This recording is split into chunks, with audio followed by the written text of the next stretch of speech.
Ready? Hi, my name is Governor. Growing up was a nightmare for me. It started out, my father left when I was 2. By the time I was 3, I was put in a state home with my older brother and my 2 older sisters.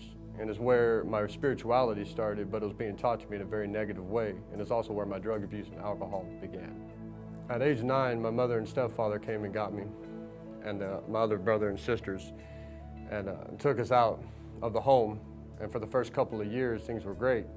But my father got deeper into his alcoholism and eventually into drugs, and things got so worse that I'd rather be in the nightmare of the home than to be with my stepfather.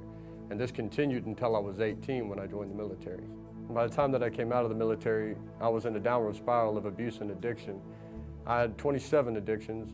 I was doing between 12 and 27 drugs a day to run from my past and the pain and the turmoil.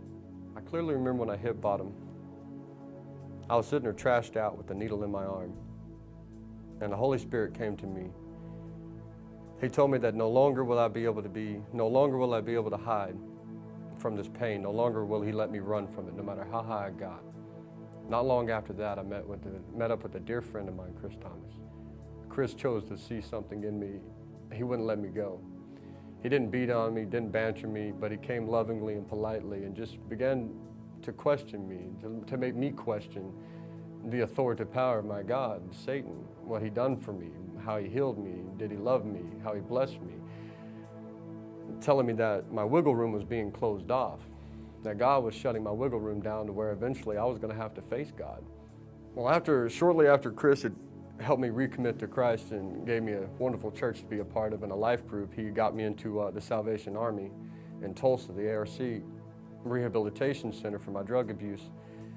While I was in the ARC, not more than a month, it had come to a point one Sunday after church that I sat in the chapel, and I've been reading the Bible, I've been learning about God, and much I'd already known from my past was just reiterating, and I was getting deeper, and I began to understand that at one point or another I'd have to come to face terms with my past, my blasphemy of God, my cursings, taking Christians away from Him and bringing them to Satan. So I sat in the chapel by myself, at first standing up, walking back and forth, talking to the crucifix behind the pulpit, talking to God and telling Him, I'm a sinner.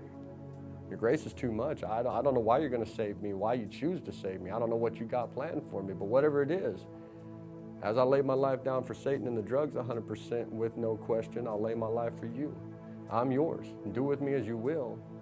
I no longer want to do with myself. And I was brought to my knees in tears from the mercy and the love that I felt, the purity that I felt.